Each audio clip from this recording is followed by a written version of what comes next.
All right, let's go live. That's Jack Rowlett live from the UK. I'm Andrew Donaldson. Thank you so much for joining us on Heard Tell. We appreciate you giving us the most precious thing you have, your time, especially on live. Look, we actually scheduled this before everything that happened in the slow UK news cycle today, but let's start with our guest. Jack, been a little while since I got a chance to talk to you, buddy. Good to see you again. Well, good to see you too. Thank you for having me. It's an honor Slow to be news here. day in the UK, yeah? Um, Absolutely. It just happened. We don't really do a lot of live reaction stuff. It's just the way the timing worked out. But Prime Minister Keir Starmer just got done doing Monday evening PMQs. I don't know what we call this, but he addressed the House and he stood there and took a whole bunch of questions, took questions for over an hour. Let's set this up for people that don't know what's going on here. This goes from the Mandelson mess. This is Epstein related. This is not like the US version of it where it's just pictures and innuendos and we know he was a bad guy. There's money changing hands. There's a criminal investigation. Whatever else you think of Mandelson, he's caught pretty red handed with the Epstein stuff and a variety of things.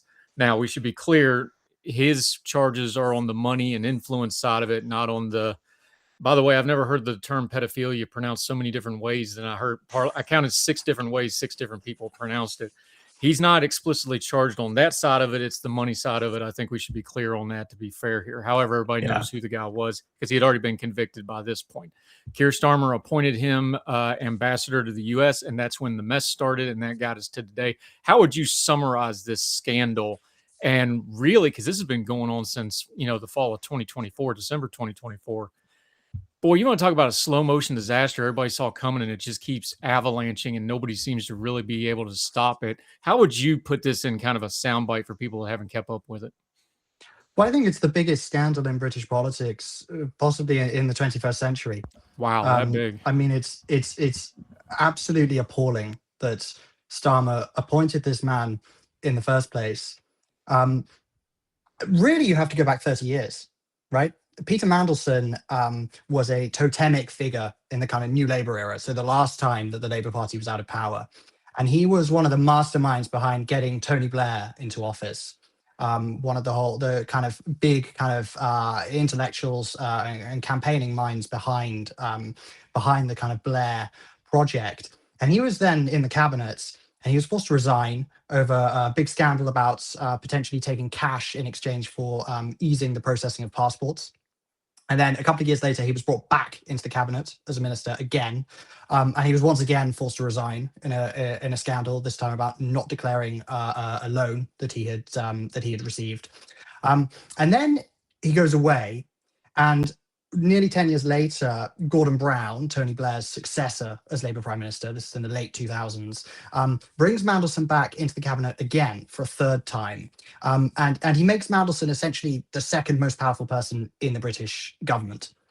And then Labour lose power in 2010, and we fast forward another 14 years, and Starmer decides that he wants to make this man who has his fingers in all these sort of Labour pies ambassador to the US. But in between time, it's emerged that Mandelson was friends with Jeffrey Epstein and maintained that friendship even after Jeffrey Epstein was convicted of the heinous crimes that we're all aware of.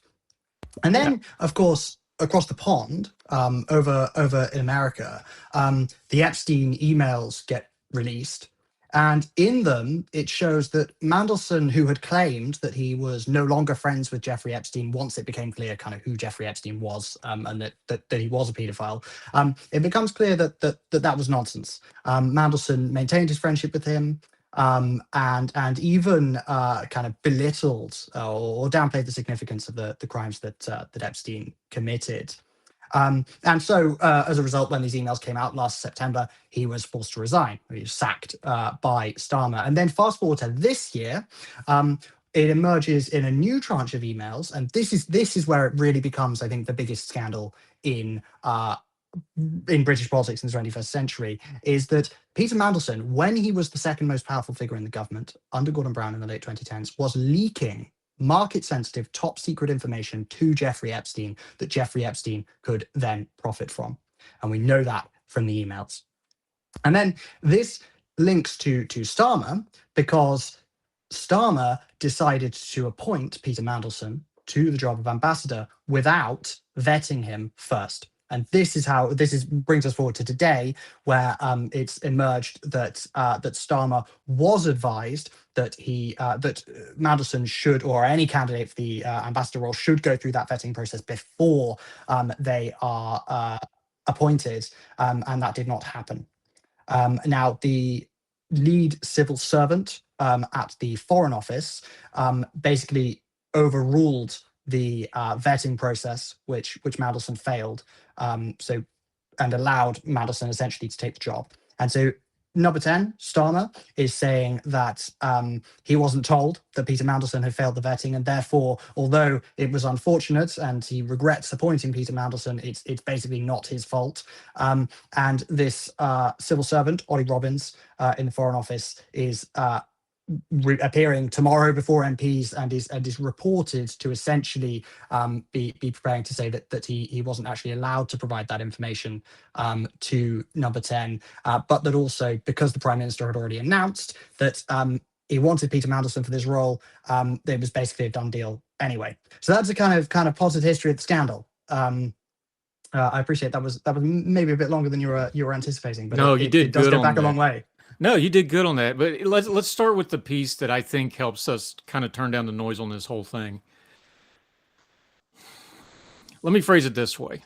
And again, outside observers, so you correct me, because, and one quick note for the American audience, especially if you're not familiar with the parliamentary system.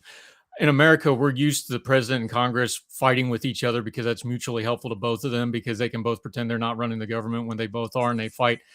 Starmer can't do that because the PM is a sitting member of the parliament. So if he's held in contempt of parliament, or whatever the nomenclature is, that's the end of, he's still a member of parliament. He can't just ignore parliament the way Trump ignores our Congress. I think it's very important for us to lay that out ahead of time. Did I say that right? Because one of the things that came up today was like, well, you got told on Tuesday and you didn't say anything about this Wednesday during PMQs, which is, that sounds like a minor detail if you don't understand, but it's like, no, that's a big deal to them, because they're establishing a timeline of what did you know? When did you know it? When did you tell us? He's very much a member of parliament that has to answer to parliament on this. I think that's a key thing for an audience that may not be familiar with the parliamentary system. Yeah, no, absolutely. You're absolutely right. The other key detail, of course, is that in Britain, if you lie to Parliament, that is considered a resigning offence. You know, if you deliberately mislead Parliament, that is taken very seriously. Man, I Of wish we course, had that one. Yeah.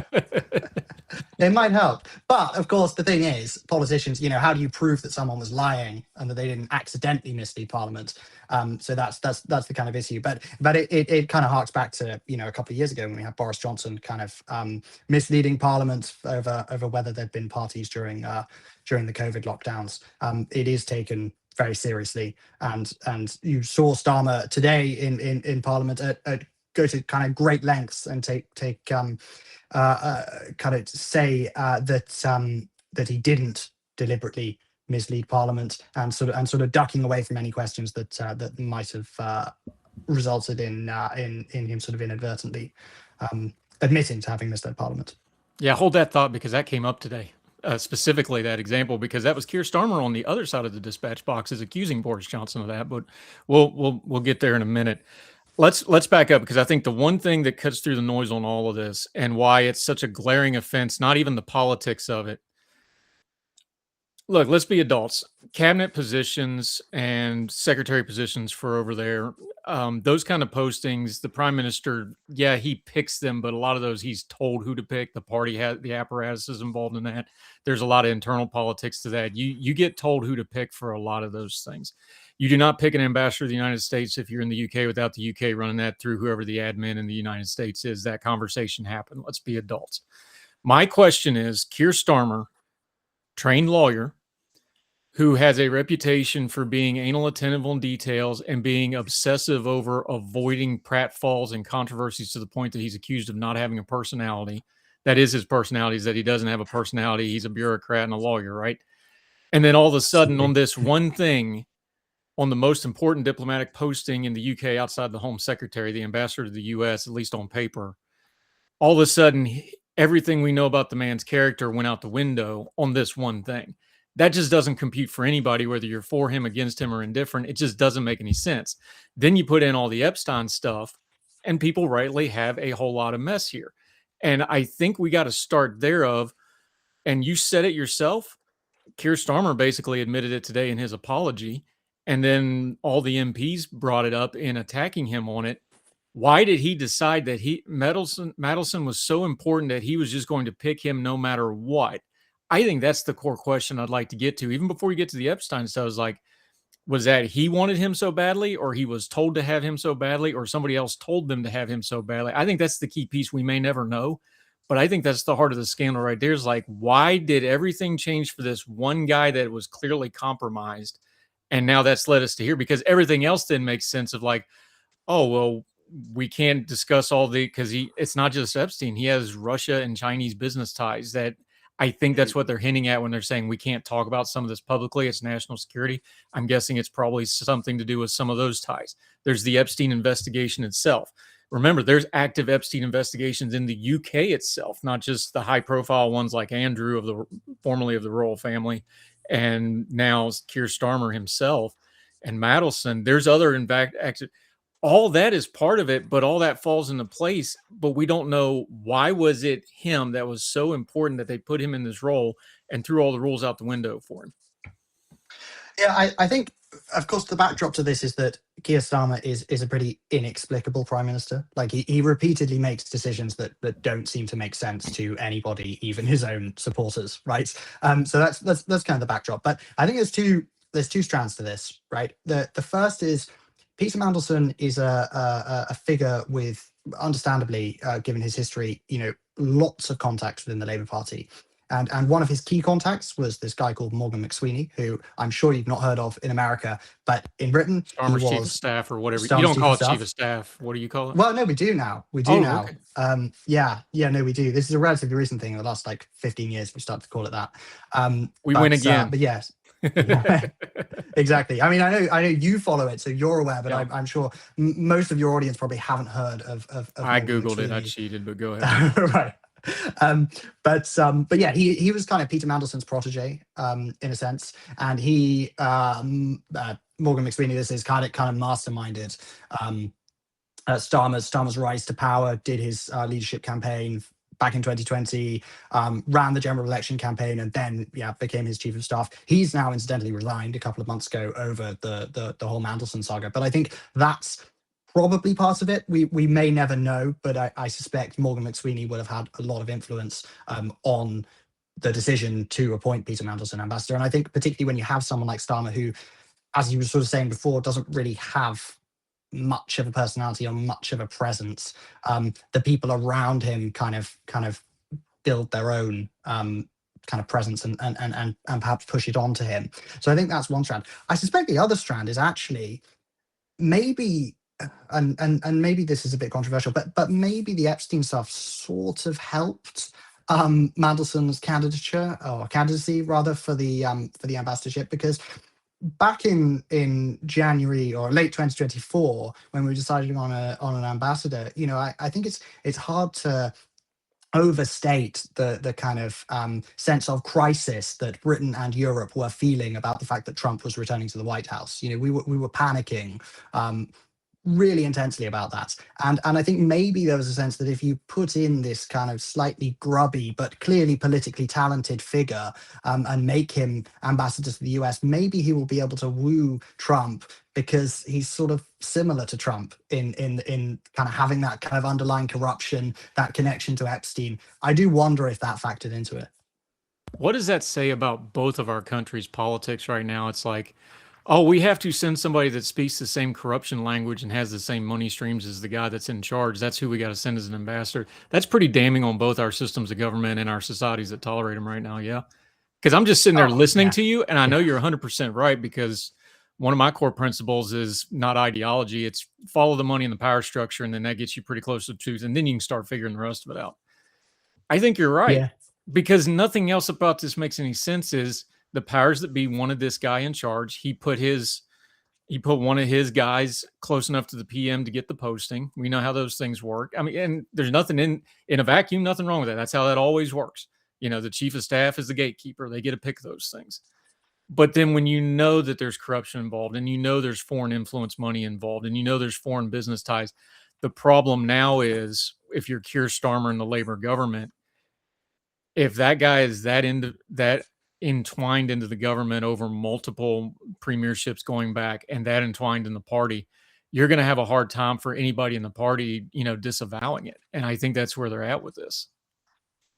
Yeah, I mean, it was always going to end in tears. It was. I think it was pretty clear to anyone with half a brain that that it was not going to be worth that Mandelson's kind of political abilities were not going to be worth the potential price that you always pay, because this guy has had to resign repeatedly. Like it always ends in scandal when you appoint Peter Mandelson to a role. So it was a really silly decision to make. And also, I think, let's not forget the morality of it as well, because I think if we think back to Boris Johnson, ultimately what forced Boris Johnson from office was the fact that he knowingly appointed a sex pest to a position of power. What Keir Starmer did is knowingly, or he should have known, appointing Peter Mandelson, a friend and supporter of perhaps the world's most prolific paedophile, to a position of power and responsibility. And I think that is unforgivable. It is a stain on Keir Starmer's character, which can never be cleaned out, in my view. There's a saying in America where it comes to lawyers, and Keir Starmer is a lawyer. He was a prosecutor for the beginning part of his political career. That's his background. When a lawyer is pounding process, that means he's losing, because otherwise he'd be pounding facts. If you're winning, you pound the facts. If you're losing, you pound process. I listened to his entire opening statement and most of the question time today, which, by the way, to his credit, he stood there and answered them all. A lot of it was, well, I'll look it up for you later by the time we got into it, but he was there. He did a lot of process today, brother. And I just kept popping in my head, like, when you're in the process and he's throwing the chief of staff under the bus and he's throwing the political operatives under the bus and he's talking about, well, I didn't know. Boy, when you're pounding process to that, this was Keir Starmer as shook as I've ever seen him. He wasn't disheveled, but like just getting up and down from the dispatch box. I've watched enough of these over the last couple of years. We talked about Boris Johnson. Man, that dude leaped to the microphone when Boris sat down. It's almost like he took a minute to stand up and what just his overall demeanor today. We were joking on, I think it's Thursday or Friday, we were talking about doing this, and I was like, is he going to make it to Monday before we do this? And you're like, no, he's going to make it to Monday. If tomorrow goes like today goes, and you've got TV full of backbenchers now, and there's the old joke, and I remember the first time I did Times Radio, somebody told me that we were in the green room just chatting, and he goes, yeah, as an American, let me give you a piece of advice. When the backbenchers are on TV more than anybody else, you're not in a problem, you're in a crisis. There's a lot of backbenchers on TV today. If tomorrow goes as bad as today goes, do we have to recalibrate our expectations? And I know the local elections are coming. And I know there's not a clear-cut successor, and that's kind of saving him right now. I don't think you can do another day tomorrow like today went, can you? Well, I mean, people have been kind of saying that for 6 months, really. It's interesting you mentioned the backbenchers being on TV. They were on TV today, and they were not in the Commons. If you were watching the Commons half empty, today, I was shocked by that. I was going to actually ask you about that, and a lot of them streamed out during the process. So by the time he actually stopped taking questions, it was maybe a third full, generously. Yeah. I mean, the huge gaps on benches, and that's a calculated thing. Like you have the leader of your party essentially fighting for his political life to choose not to turn up. You're sending quite a significant statement there. I think really it's been kind of obvious that Starmer wasn't going to make it to the next election for like quite a while, since last autumn, really. But it's unclear, and I think it's still unclear exactly when the point will come where Labour MPs can't bear any more of it. And the issue really is these other contenders, the kind of big players who might want to oust Starmer and replace him. You have Angela Rayner, who was forced to resign as Deputy Prime Minister last year over an investigation into her tax affairs. Now, that investigation is still ongoing. So she doesn't want the leadership contest to happen now because she needs that investigation to conclude. You have Wes Streeting, the health secretary, who is kind of on the sort of right of the Labour Party. He's seen as kind of associated with the kind of Mandelson wing of the Labour Party, and therefore he's tainted by the Mandelson saga too. And there really aren't many other kind of big players. It's quite a weak cabinet. So those two who are kind of really the contenders to replace Starmer, neither of them has any incentive to want a leadership contest now. Um, and the other thing is, in the Labour Party, you have to actively challenge the incumbent leader. So whereas in the Conservatives, and they did this repeatedly over their kind of final 5-6 years in office, you have a vote of no confidence is triggered. There's a secret ballot, and if they lose that vote of no confidence, they are ousted, and they can't stand in the subsequent contest. Within the Labour Party, you need, I think, it's 20% of Labour MPs to come forward and say that they have no confidence in the leader. And then that triggers a leadership contest, but the incumbent, in this case, Keir Starmer, can still stand. So it would require someone like Wes Streeting or Angela Rayner to come out and actually, stab Starmer in the back. And politicians don't tend to like doing that. No one wants to be seen to wield the knife, so to speak. Until it's, oh, we're wielding the knife for the good of everybody else, then it's socially acceptable. So when's that point going to be? Because again, there's other factors involved. You just mentioned nobody wants to follow him. You want to follow the person that follows him, right?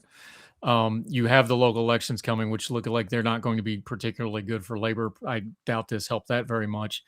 You have the whole reform issue right now that's splitting up everything else. What would you think the timeline here is? Because if we're in the when not if stage, which looks like we're pretty solidly in that, there's going to be mounting pressure to condense that timeline. But there's also some infrastructure things like you just mentioned. What do you think a reasonable timeline that gives Starmer a little bit of time and gives the party a little bit of time here?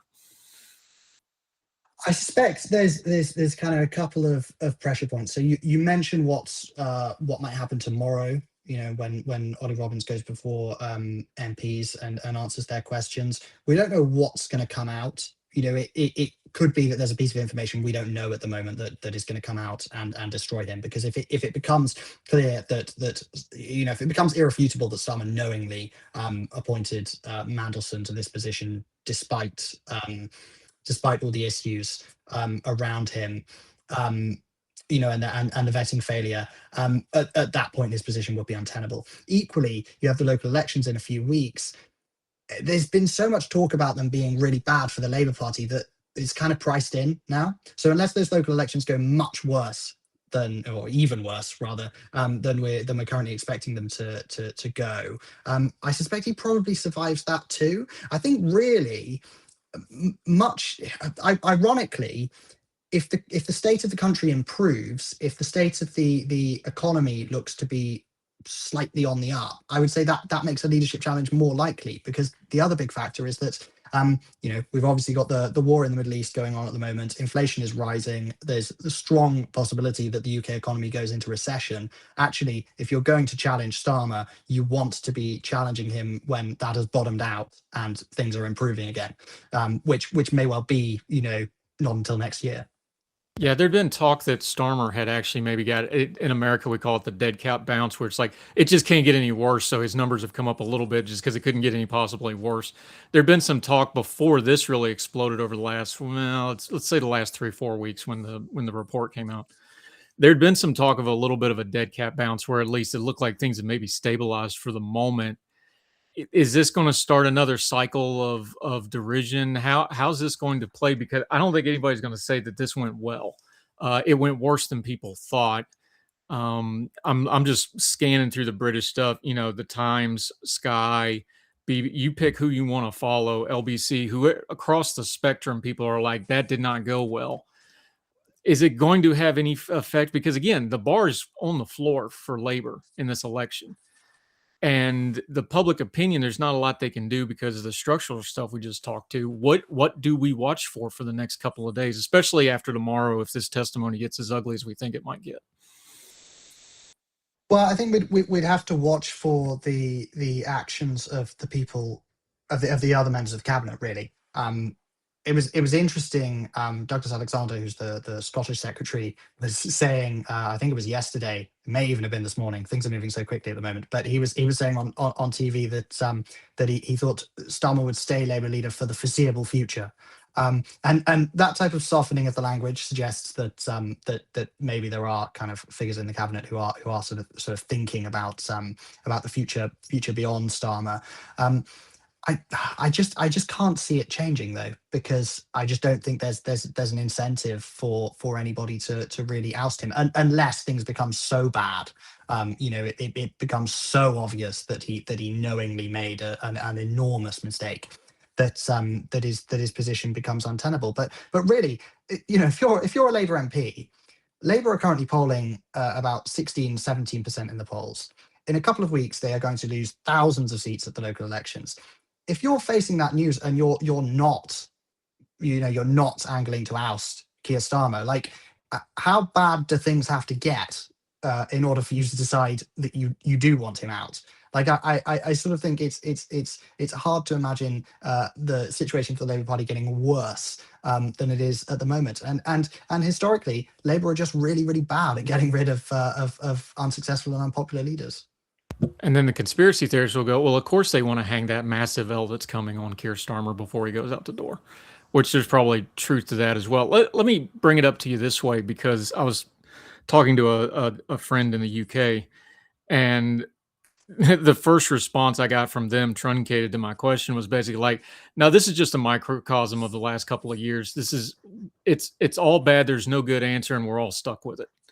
There's really been that kind of overbearing thing in British politics of, and remember, Keir Starmer was supposed to be the stabilizing PM, right? That's how he got the job, and it's gotten even worse. This feels like the microcosm of a lot of other things where there's a malaise to the politics in the UK right now. Even the reform stuff, a lot of people are like, well, we got a lot of questions about them. It's just kind of an inevitable thing now, and maybe not the excitement people thought it was maybe a couple of years ago. You talk about the Iran war, there's been some, I'm just going to use the word, there's been a little bit of embarrassment in some UK circles, especially British circles, of not just what are we doing, but like there's not a lot we can do right now because of military issues and diplomatic issues. There's always the housing crisis. There's always the economy. There's the brain drain with young people, which we've covered with you on this program multiple times, of that 20 to 30-year-old cohort that can't find anywhere to live and can't find anywhere to work. They ain't going to hang around. They're going to go somewhere else, and they are. This does kind of feel like yet another level microcosm of the overall British politics, which has been really, really negative and really, really frustrating to a lot of the people in the UK the last few years. Well, yeah, exactly. You talk about a couple of years ago, Starmer coming in, pledging to be this stabilizing presence, and actually things have gotten a bit worse, but really things are the same. We have the same problems. Housing, energy. They have made things a bit worse, but really, I think the problem that Labour have had is that before they came into government, they sat around thinking, oh, the problem with Britain is that the Tories are terrible. They're really bad at their job. They're incompetent. They're useless. If we just come in, we're good people. We think about things. If we come in, everything's going to be fine because we're serious people. And they've come in to government, and they found that, yes, maybe the Tories were rubbish and incompetent, but also the British state is totally dysfunctional and doesn't work, and is both overburdened with responsibility and underpowered to deal with the problems that the country faces. And then you have a leader in Keir Starmer who is fundamentally unwilling to talk about trade-offs, and that really is what politics is about. It is about what trade-offs you're willing to accept. You can't please everybody all of the time. Keir Starmer is unwilling to pick the people that he wants to please. Which really, you'd think, the people that he would want to please would be Labour voters, which are primarily younger people in their kind of 20s, 30s, 40s, predominantly, or more likely to be renters, kind of younger graduates. Labour has done nothing for these people. They've killed the rental market with rent controls. They've made a kind of brief foray into dealing with the enormous amount of money Britain lavishes on wealthy pensioners, and then rode back on it after there was a big furore from people who don't vote Labour. Um, to govern is to choose, as is kind of an aphorism about politics. But Keir Starmer doesn't make choices about what his priorities are, what the trade-offs he wants to make are, and I think really that's kind of what the Tories did in office too. Does anybody dare utter the word managed decline? And I'm not Well, picking on y'all because I'm an Appalachian American. This is something I'm actively struggling with in my home state of West Virginia. Of we got areas that are growing, we got areas that are dying. How do you manage decline and get politicians that are elected by the people that aren't struggling to manage the decline of the people that are struggling? This is universal. So I'm not picking on you, and I promise I'm not jumping on the bandwagon of UK decline and the fall of empire. Math. Um, y'all ain't got enough people to pay for what you're trying to do, and you don't have leaders that want to have the conversation. I've got that problem at home too. So again, not picking on you, but that's what we're dancing around here, right? Like I know the Epstein scandal and the Mandelson scandal. I get all that. That's one little side quest on it. When you're talking about structural problems in the UK, though, and you're saying this government cannot govern because the structures aren't there to govern the way people want it to be governed, that's what we're really discussing, right? Is how do we manage decline to try to get future growth down the road? But you got to sell that to people that are living in a political moment of, I don't want to lose my power right now that I've got. That's a universal question in all human history. You and me aren't going to solve that in this, hour that we're discussing. But that's what we're dancing around, isn't it? Well, to be honest, I think the problem is that Britain has got itself into the mentality of managed decline, and that life and the economy are essentially a zero sum game because we have chosen to arbitrarily limit economic growth. And if your economy isn't growing, then naturally, if you want your life to be better, then somebody else's life has to be worse. If you're not growing the pie, I think the thing about Britain is that the problems that we are facing are relatively simple, which are that the state is too centralized compared to other developed nations. We're basically the most centralized developed nation in the world. Um, so you need more devolution. You need the local mayors, local assemblies to have more powers over, for example, raising taxes, or indeed cutting taxes, but fiscal powers. Um, you need to make it much easier to build housing, and we need to solve the problem of massively expensive energy, which is a consequence of the way in which we've decided to handle the transition to net zero, and the shortage of supply, the rules that have made it really hard to build energy capacity. Now, those problems are relatively simple to solve. Like other countries have solved those problems. We there are kind of off the shelf solutions there. It just takes the political will to solve them. But if you did solve those things, if you did have a quality politician who was prepared to make the trade-offs and take the flak, and push those changes through, you would actually see pretty substantial growth pretty quickly. Britain could grow like 3% a year easily if you made those changes, because Britain has so much else going for it. Whether it's language, whether it's scientific research, whether it's financial services, whatever it is. Britain has lots of other more complex things that are, it's pretty difficult to build like a successful financial services industry. Britain Yeah. already has one. Yes, they do. Like it's these relatively simple problems that we need to solve to kind of unleash Britain's potential, to coin a phrase. So I think really so much of it is about the quality of the politicians. It's not that the solutions don't exist, and decline is a choice. Yeah, and let me ask you it this way, because um, brain drain is a problem. You have all this money going through England, especially London, especially the markets. It's more of a matter of how does some of it stay in England, and that's again another universal problem. You have plenty of energy options. You got the North Sea sitting right there. You have other energy options, but then you get into geopolitics. Like, well, cheapest natural gas and oil on the market's Russian, but that's got a lot of problems with it. Europe's dealing with all that. Then you got the American piece of it. Well, we got an ocean between us, but we can do business on certain things, but we're not being a real reliable partner. I'll give you a chance to beat up on us in a minute. I know we're beating up on the UK, right? You can beat up on us in just a second. Do you start with the younger generation? And this is something that you and me have discussed before, though, is like the UK is having a real problem building a young working and managerial class right now. And that's going to be an even bigger problem down the road if they don't kind of solve that problem. So the UK university system, which was long the envy of the entire world, um, if you don't have people going in, starting businesses, getting into government, whatever the case may be in those 20s and 30s, and then having financial success, that's not a recipe for long-term success. Do we see any kind of government plans or schemes to deal with that piece of it and getting those people involved, not just on a political level, but on the financial level and the business level? What are you going to do with that? And then you deal with the gap of college education, non-college education. How do those people have jobs? That seems to be something that's kind of getting lost in some of the other conversations. You and me have it because, you're younger than me, but we're a little closer to that age, and I've got kids that age. Does that need to be discussed more? Yeah, I mean, I think it does, and actually, if you do want to start a business, things are getting harder. You have all those kind of existing problems, energy, property, etc. If those things are expensive, it's more difficult to start a business.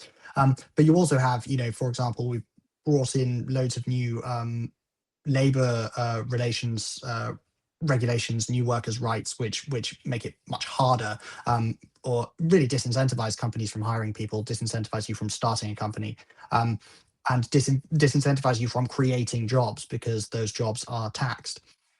So yeah, I think we do need to do something about that. I think also it's underappreciated that.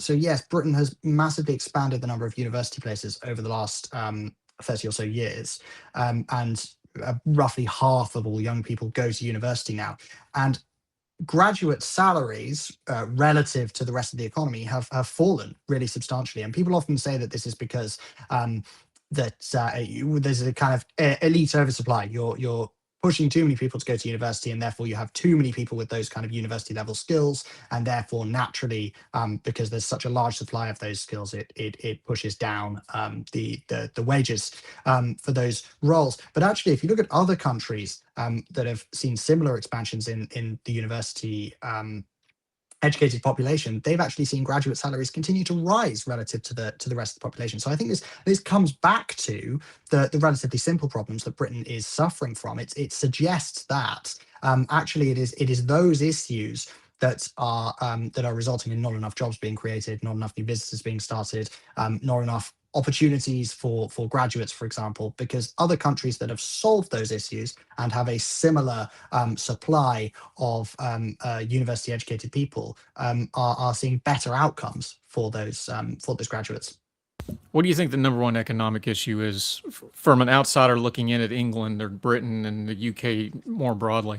What's the one economic issue we need to be watching for? Is it, is it industrial stuff? Is it service-based financial stuff? Is it the inflation piece? Is it immigration and jobs and that piece of it, which is very, very loud right now?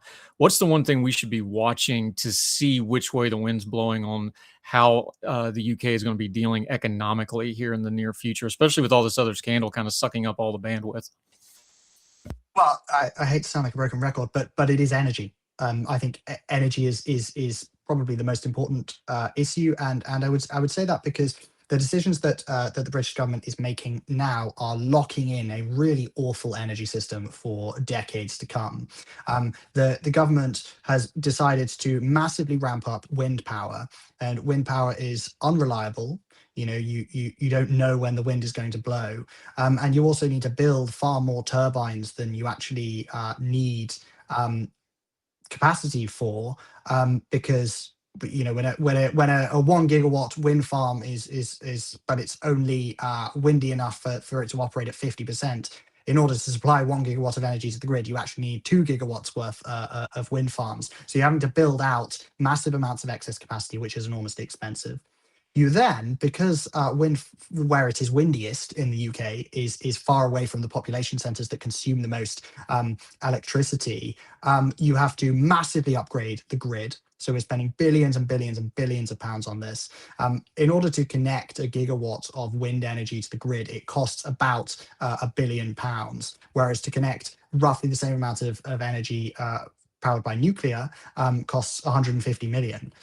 So it's a fraction of the cost, and we're also locking in subsidies. So we have these enormous subsidy measures where we're guaranteeing these wind farms that they will get a certain price for their electricity, which locks the price at a high level.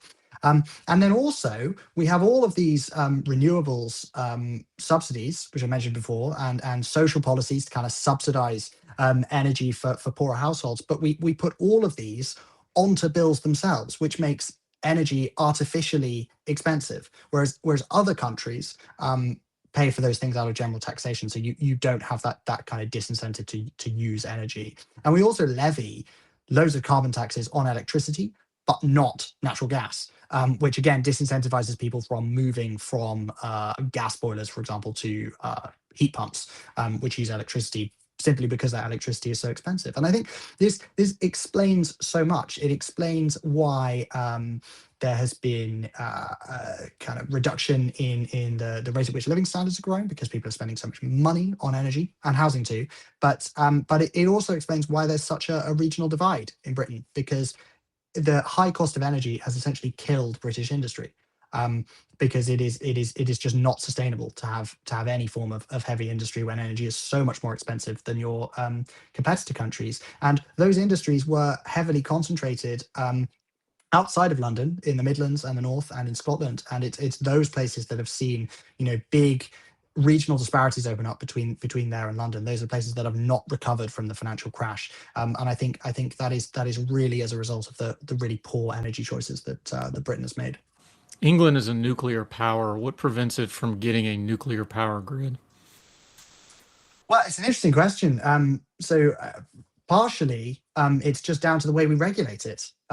We have this principle called ALARP, or as low as reasonably possible, which means that if you want to build a nuclear power station in the UK, you have to make it as safe as it's possible to make it, which sounds great, right? Nobody wants an unsafe nuclear power station, but if you wanted to be the safest you could possibly be, like, we would all go around in like bubble wrap, and we would never get in a car, and we would basically never go outside, because living your life, you're exposed to a certain amount of risk. That would be a very English thing to do, to be fair. It'd be very stereotypical.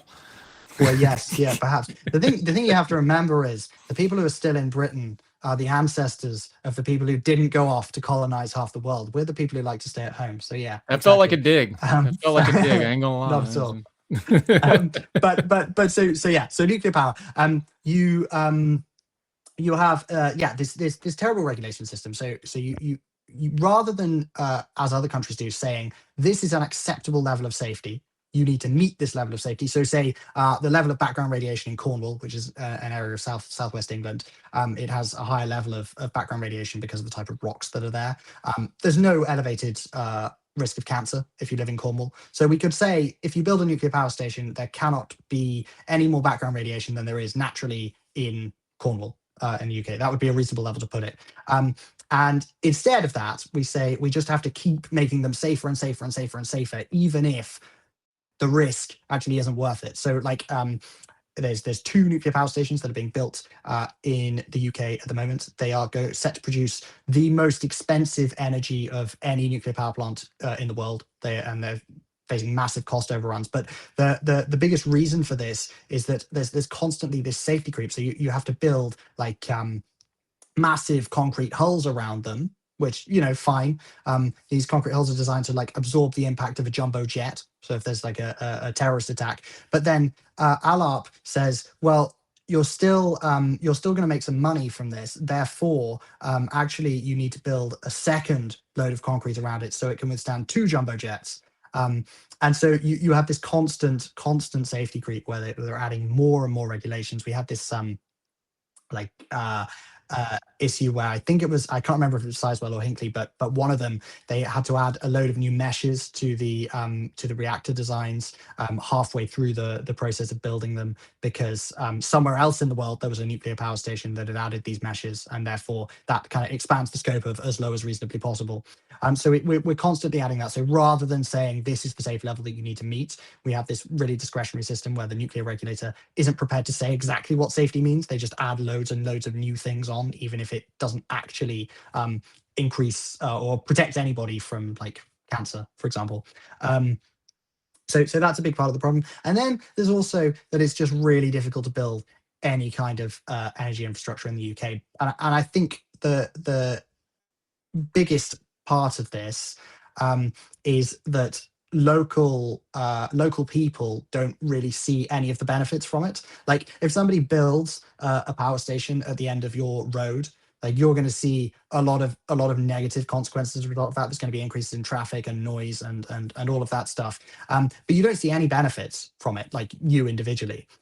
What some other countries do, where they have more devolution, is they have for example, local taxation. So a local council can levy taxes on those energy facilities. So they actually have an incentive. You want an energy facility in your area because it means there's more money for local services that can be used. Or in some countries, you have systems where if you live near a proposed power plant, then you'll get a discount on your energy. So you kind of pay people off.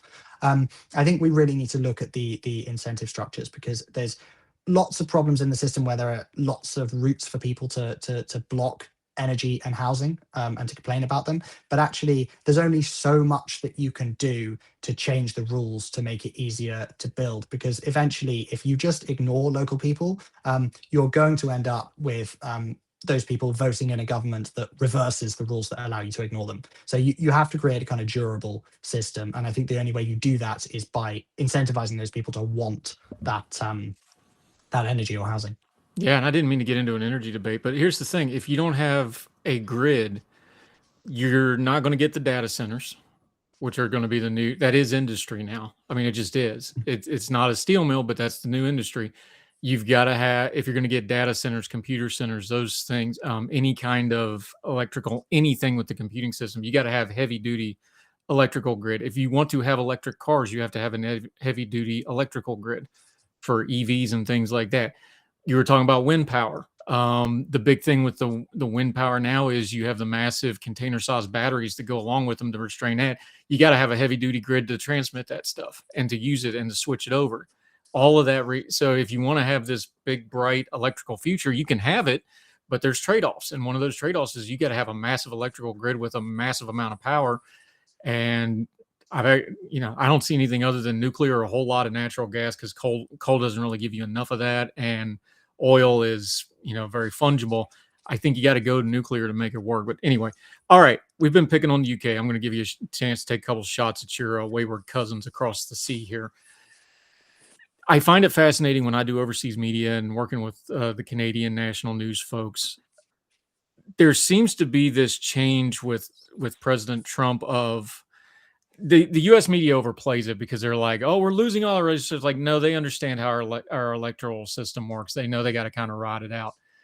But how much is, all right, we know this isn't optimum, we're just going to ride it out and see what the next president does, and how much of the relationship stuff and the damage is real and it's not even the policies, it's the back and forth, it's the transactional stuff, it's the stuff that doesn't make sense unless it's personally something that President Trump wants to do. That's the stuff that does damage.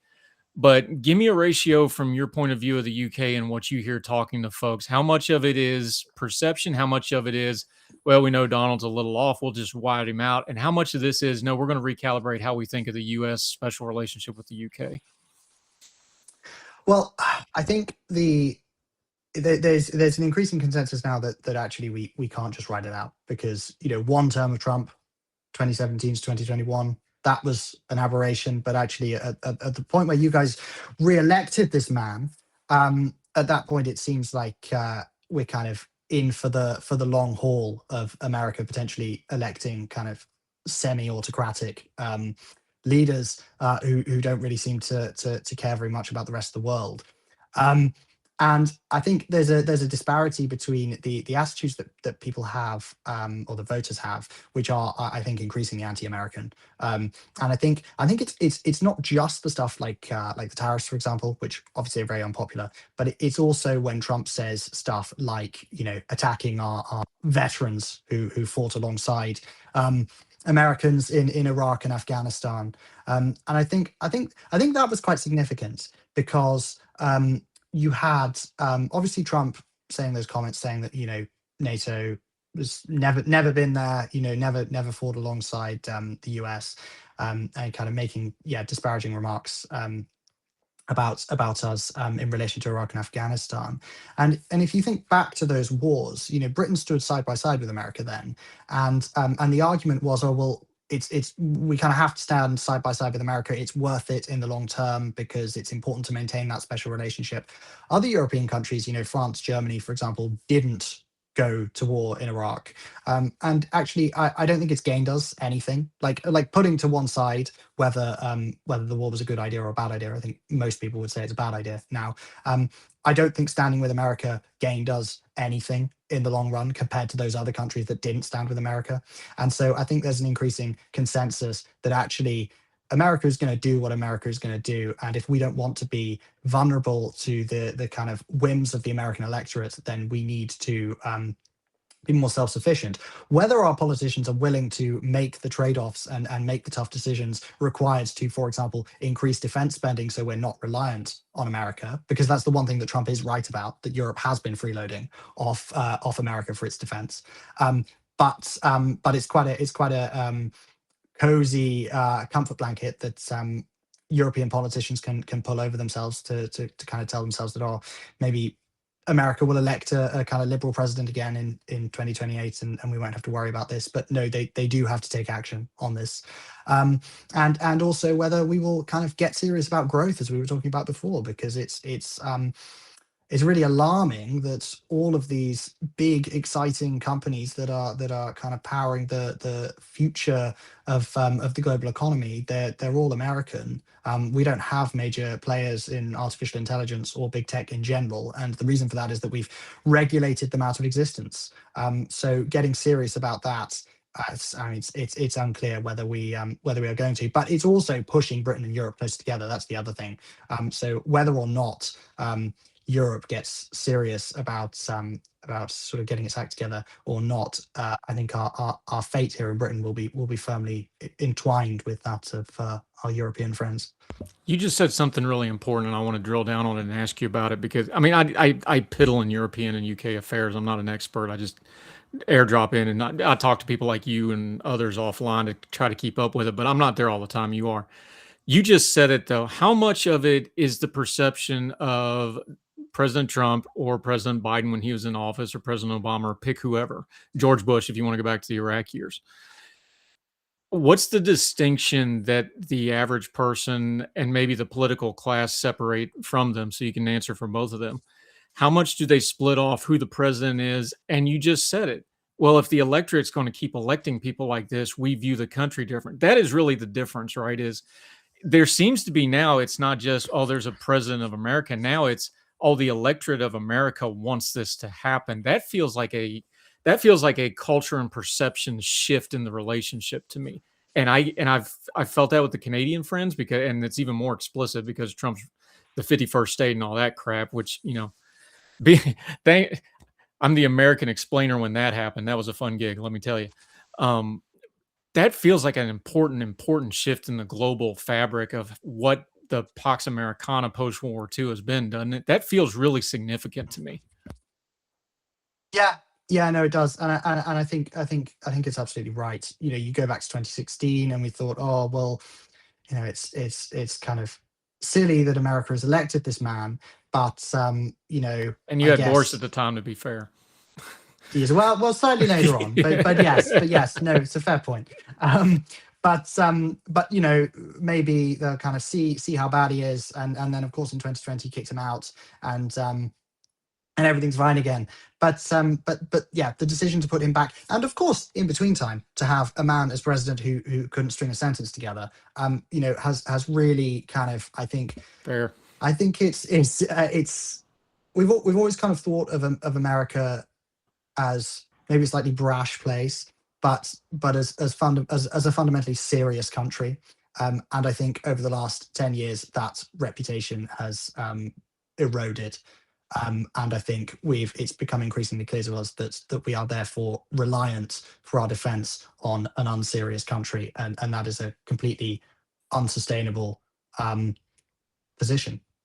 I think there's a cultural shift too, and this gets us back to kind of where we started with Keir Starmer, is it's really unusual. It's almost unusual for you to have prime ministers end on electoral terms. They almost always end up resigning one way or the other, getting forced out, or they'll manage the transition, however you want to say it. But one way or the other, you put a date on it. We never get rid of a president.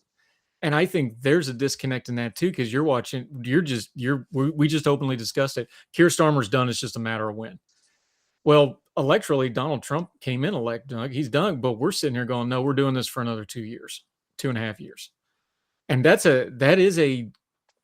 a political difference and a cultural difference. But I think that's something I get from our friends in parliamentarian systems. Like, well, do you not think about the fact you're stuck with these people when you elect them? And you know what the honest answer is? No, we don't think about it that way, because it's just the circadian rhythm of our political system. Is no, we don't get rid of them, and we made it really, which it should be hard to get rid of somebody. I'm not saying that.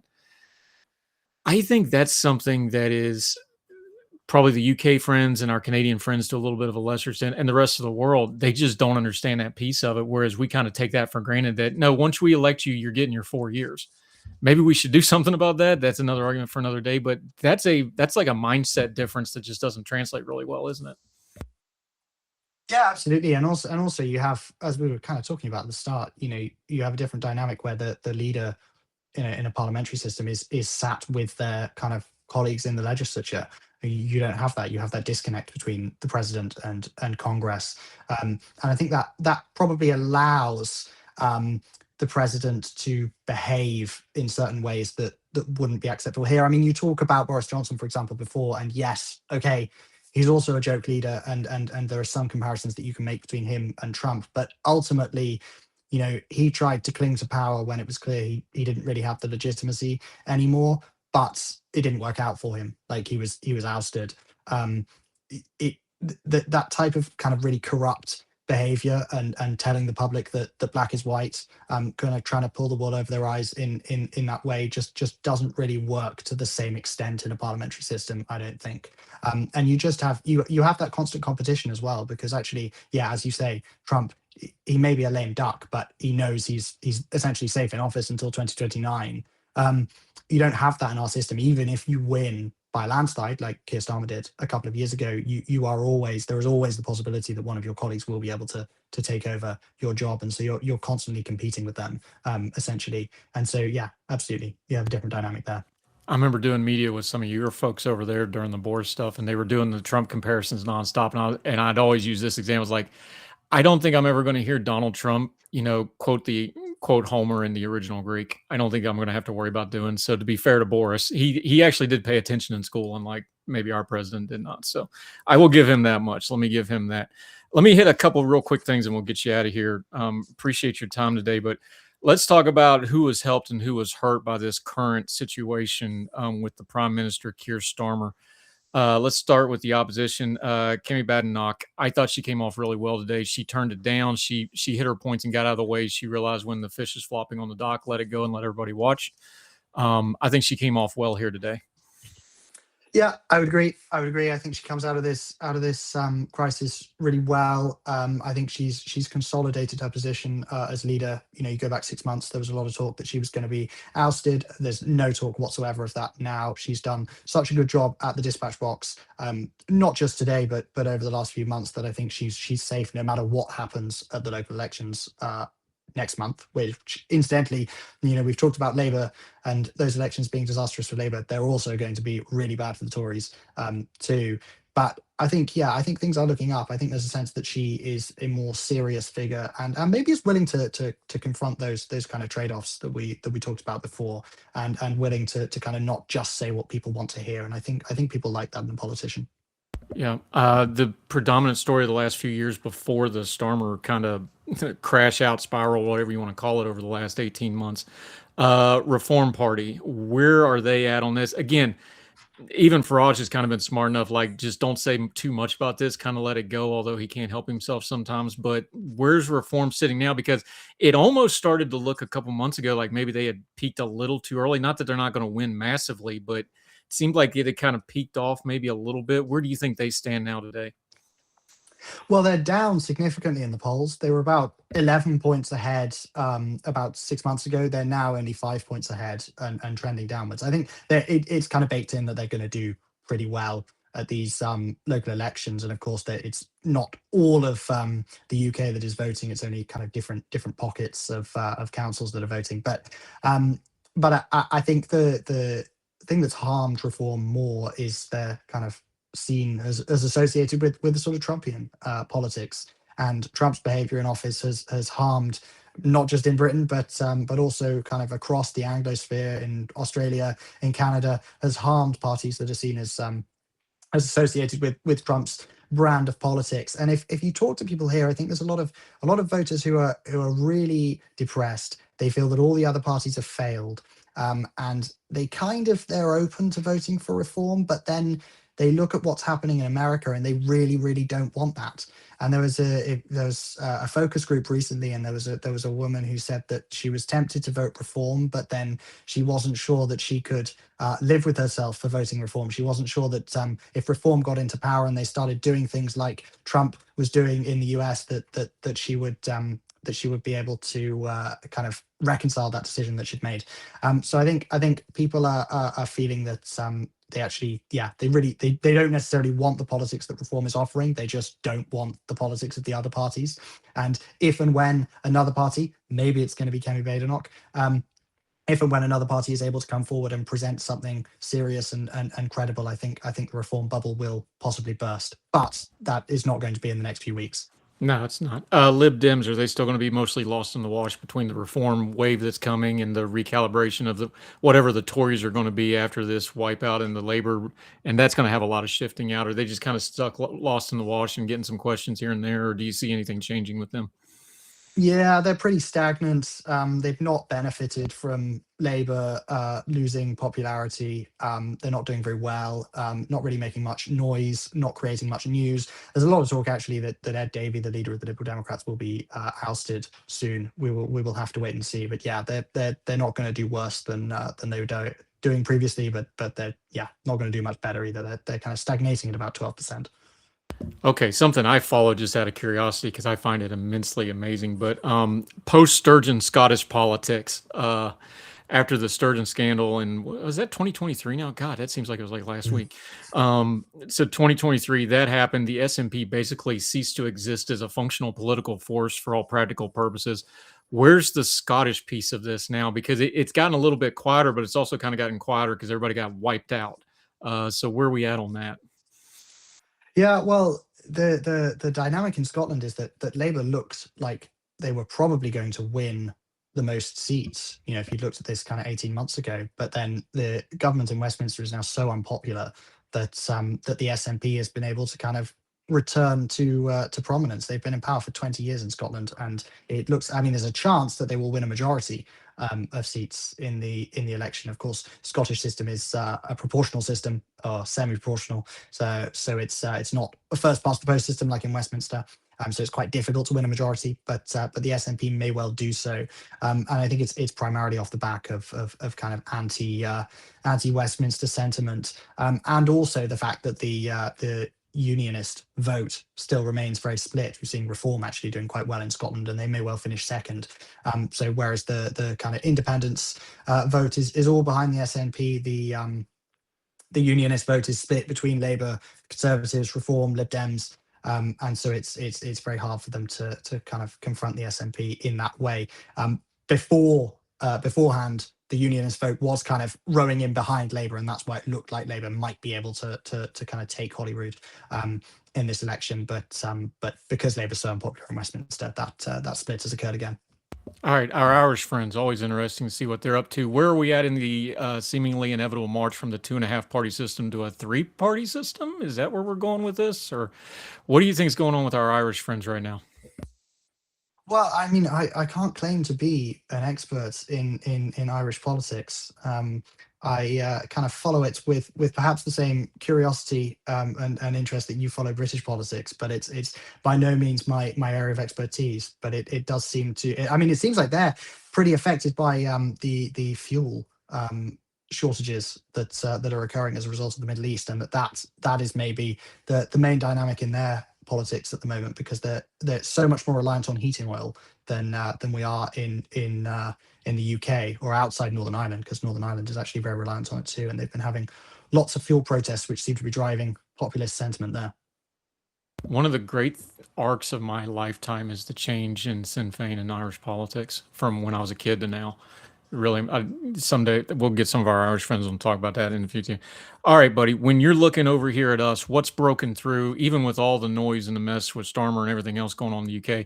I always enjoy asking you this question. What's a couple of the American headlines that have kind of poked through? I know obviously Iran is dominating just about everything internationally right now, but what does poke through y'all's media every now and then about what we got going on over here that you're keeping an eye on?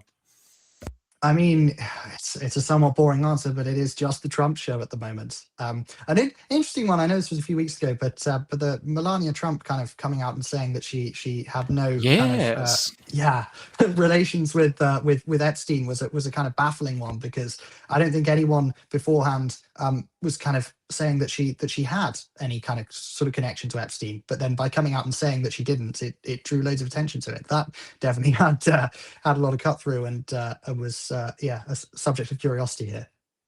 Yeah, it was obviously getting in front of something, and we know there's a Mhm. couple of things getting ready to drop media wise about it. We know the entanglements. We've seen the photographs. Again, innocent until proven guilty, and a photograph isn't guilt. But if you're in those circles, you got to answer the questions. I think that's fair to say. Where are we at internationally on the Epstein stuff? Because Starmer's not going to survive this. Mandelson's probably going to prison one way or the other here for something somewhere in here, whether it's the Epstein stuff or the foreign influence or whatever. Why do you think, if you want to throw the Andrew piece in there, why do you think the UK seems to be doing a little bit more proactive stuff on the Epstein stuff than America? And I don't want to get into conspiracy theories because I understand it's a lot of powerful people with a lot of dirty hands. Everybody understands that. Nobody's disputing that. But still, UK seems to be moving a little. They're at least doing something about it where the US has not. What's your working theory on that? I mean, I think perhaps the difference in the UK is that our institutions are more independent of politics. You don't have a head of the FBI, for example, that's chosen by the president, or judges that are chosen by politicians, or kind of district attorneys that are voted in. You have a much more independent system, so there's more, I think, accountability for politicians. They can't necessarily brush this stuff under the carpet in the same way that I think is kind of what's happening in America. Also, there's probably less of an incentive, given what we know about Trump's potential connections to Epstein. There's probably less of an incentive from the top to kind of sort this out. Than there is here, because although Starmer's very affected by it, actually you do have those other very senior people around Starmer who potentially stand to benefit from Starmer's demise. One more thing, and I didn't even want to ask this question, but too many people asked me to ask you the question, so I have to ask you this question. I didn't want to do it, but I know this, but there was the report that came out, and I think the data's a little funky on this, but let's just assume it's at face value. And it went viral that if they made the UK a US state, it would be the 51st state economically. Now, I think that's a little bit of funny math on a couple of levels, but let's just run with that for a second. What do you say to something like that? I know we were joking about West Virginia, but hey, West Virginia's getting a Google hyper data center, so we're moving up in the world. Where do you see the UK's place in the world? Because I know you enough, we've talked enough, we've been friends long enough. I know you don't have the pie in the sky, we're going to return the empire kind of nonsense, but the UK is really important. It's really important to the EU. It's really important to the world. It's really important to America. You're an important ally to us. What do you think the healthy point of view of where the UK places is in the world right now, even with all your domestic problems? What do you think the healthy spot to look and say this is our place in the world as it stands right now, year of our Lord 2026?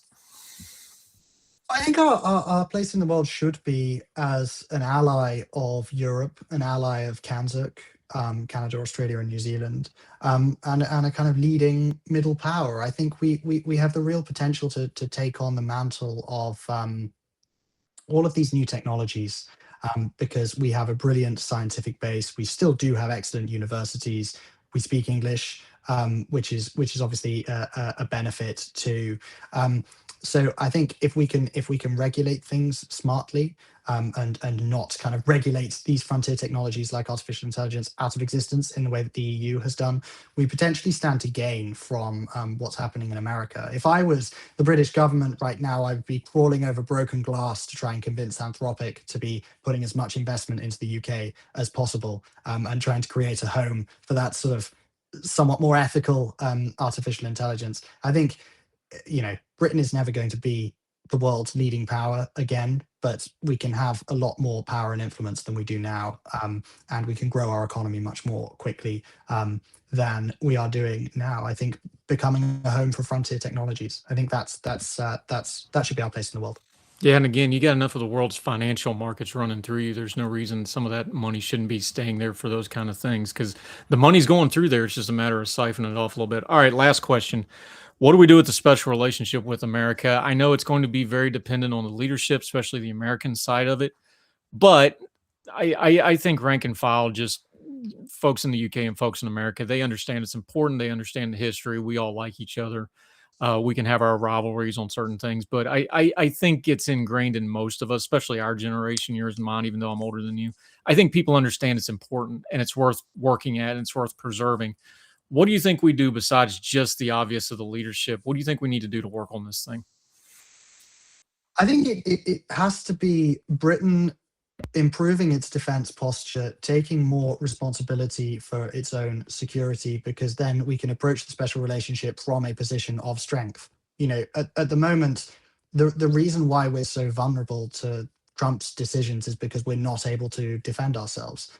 If we were able to defend ourselves, we could say, well, okay, you've elected someone who's mental, and you can live with the consequences of that for 4 years. But actually, we'll be here when you elect somebody sensible again, and we can kind of pick up where we left off. But we can't do that because we're so vulnerable to the decisions that mental person might make in the meantime. So I think it really has to be kind of more sovereign capability, attracting the kind of large tech investment that will mean we're, again, not 100% reliant on American tech firms. I think it's reducing our reliance so that we can have a more equal friendship, as you might put it. Did the inability to send the Royal Navy in any way, shape, or form to the Iran thing, even if you wanted to, setting that piece of it aside, did that hurt as bad as it seemed like it hurt certain people I talked to? Is like, yeah, this is embarrassing. We don't like this very much. Yeah, I mean, of course it was humiliating, but I don't think it came as a surprise to anybody who's been following British defense policy Both over are the true. last 20 years. So, Yeah. yeah. Was this just kind of where it's like, okay, now everybody can see it and we got to eat it? Because that's kind of how it felt. Yeah, yeah. I mean, it's humiliating. I think also that our politicians aren't really taking it seriously enough. We have a strategic defense review, which is supposed to be coming forward. Has been supposed to be coming forward for months and months and months and months and months, still hasn't been published, despite this crisis in the Middle East. There's arguments between the Treasury and Number 10 and the Ministry of Defense about who's going to pay for the upgrades that we need to make to our military. Decisions just need to be made. Again, it comes back to trade-offs. Somebody needs to grasp the nettle and sort this out and be willing to make the trade-offs and say, actually, well, maybe we can't spend as much on other things, welfare, for example, because we do need to spend more on defense. Yeah, and I know it was a couple of years ago now, nobody cares, but yeah, the president's comments about the UK vets was offensive to me as somebody who was in Iraq and Afghanistan with UK troops. I flew home from Iraq on an Aussie 130 because they held the plane on the runway because I had a situation where I had to leave, and they're like, "Oh, it's him. We'll hold the plane. Go get him. We'll get him out." I flew home on an Aussie, or flew to Kuwait on an Aussie 130. So I took offense to that. I think we need to continue to be comrades in arms because the US and the UK has a pretty good record of doing what needs to be done in combat arms. And I think that tradition needs to continue. And I hope you get leadership that'll get you back on equal man for man. It's very equal footing. This is strategic and the logistics and building it back up. There's nothing wrong with the British service member. I promise you, I've served with them. They're excellent. They're exceptional. So let's get back to that. Let's keep being friends. I don't want to lose you as a friend over politics because we like our British friends, my friend. Let folks know where they can keep up with you. In the meantime, we're definitely going to have you back because the UK isn't. Look, we got to pick on you because we got a hot mess coming ourselves, so we can have some fun with it. Let folks know and then keep up with you until we get you back on, my friend. Well, here on Substack at Build Vector, That is my Substack where I post sporadically about British and global political affairs, and also on X at Jack_nostalgic. It has been a pleasure. I didn't even hit you with too much housing, which we usually talk a whole lot about, but it's kind of hard to when you got government scandals and such. But we'll get into that next time. Jack, I appreciate you, my friend. Good insight, good conversation. Greatly appreciate it. We'll talk again soon, buddy. Thank you. Thank you so much. Cheers. Appreciate you. All right. That's it for us. Let us know in the comments. Make sure you hit up all the podcast stuff. Make sure you hit up the YouTube on Substack. It's free to subscribe. You get everything. If you want to give us money, we will take it. Just hit the button. It's a couple clicks for that. We appreciate you giving us the greatest thing you have, your time. Subscribe, share. More importantly, give us comments. Let us know what you think. We love your feedback and we appreciate it. So until we talk to you again, I hope you're well. I hope you're well fed. And we'll talk to you again real soon for the next Heard Tell. I'm learning where the button is. I'm going to learn this thing. We're all in this together. Take care.